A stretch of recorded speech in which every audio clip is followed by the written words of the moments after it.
together retrospective, which is very exciting for us. It's lovely to see some faces that are familiar to us and some faces that are brand spanking new to us, which is it's lovely to meet you. When Richard first studied with Bob Gill, who was at RMIT, lecturer in architecture there, Bob said to Richard, rule a line, rule the perfect line. So weeks and weeks and months of ruling the perfect line. And then Bob said, it's okay, turn it into a square. So weeks of turning it into a square.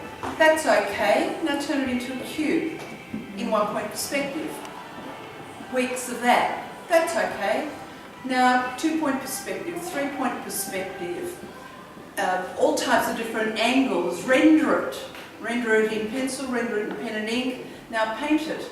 Now cut holes out of it. Now do a circle. Do a sphere. Do the sphere in glass. Do the sphere in chrome with the at the right perspective with all of the reflections properly plotted. And you can imagine the discipline that it takes to do. And it was an endless fascination for Richard. Endless fascination. And hundreds and hundreds and hundreds of pages of thousands upon thousands upon thousands of circles and lines and squares. So while he was doing that as a discipline, we'd be studying the philosophy of art, the history of art. We started with the Mesopotamians. We went through every genre of art known. And for this was endless fascination for Richard, endless joy in finding out a new ism, a new artist, a new method, a new approach, a new technique. And so he explored all of those in those 40 years and has never stopped the fascination of art. When he goes into the studio, he is very focused, he is very disciplined, he is exceedingly particular. There is not one mark that is not meant to be on each one of these pieces that you see. He pairs it back and pairs it back and pairs it back to the point where it doesn't lose character anymore. But what I find really interesting is that these characters have as much personality for him as you do. He can walk around them. He feels the temperature of the air. He knows what Bacchus is saying to them. He watches them stumbling drunkenly. He feels the cold air in the morning. He knows the temperature of that air. He can feel the crickets.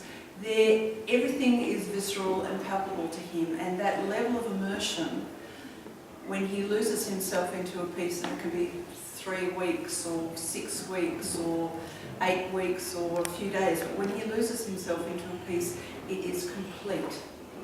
It is like a bomb could go off and he would not know. So what you see around him is this fabulous imagination, this fabulous rendition of what goes on in his mind when he's lost in the studio. He's very focused, he's exceedingly particular.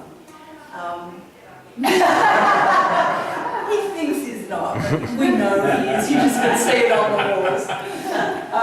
And what we hope you enjoy is how he's brought these characters, the ones that live in his imagination, how he's brought them to life for you to enjoy just as much as he enjoys them as well. So well done, darling. Art just connected with me very, very early, and back in the architectural days. And in those days, because I was trained as an architectural illustrator, everything was accuracy, accuracy, as Anita was saying. And then sort of something happened. I was starting to sort of branch out a little bit, and I was looking for something a little bit different. And I was sort of seeing these famous artists doing portraits and things, so I'm still really young at this stage. And so I thought I would try moving out into art more. And I sort of played around with realism, still lifes and all the things you do.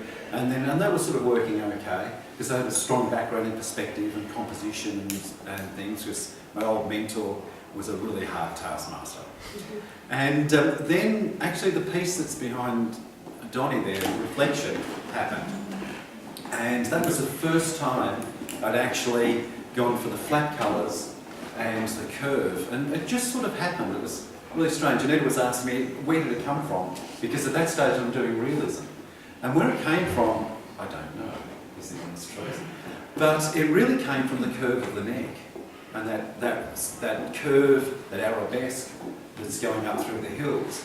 And when I was drawing it realistically, it just sort of looked a bit twee. You know? And then I realised as I started to push and distort, work with the shapes, lock it all together, and simplify, a power came into it. And then she popped out. And I sort of sat back and looked at that and went, wow, you know, there's a connection, there's an emotion, there's a whole lot of stuff happening there that just wasn't happening in my realist work. I just couldn't get that. And that was real, and that was really what started me off on my modernist journey. And since then I've been focused on colour and light and movement and energy sort of above everything else. And what she also taught me was that the power of the narrative. You know, it's really cool to have, you know, this is just my approach to it, it's really cool to have a nice landscape, that's really good, really well done, that's fantastic. But it's a gum tree. And there's some hills in the background, which does have a lovely connection. I don't want to degrade them. But what I discovered was that once I started to put a narrative into that gum tree and those hills, a whole different thing happened. And it just became intoxicating. And so the pieces, as I started to do that, the pieces started to talk to me more and more. So I get a connection. It's quite funny when I'm painting.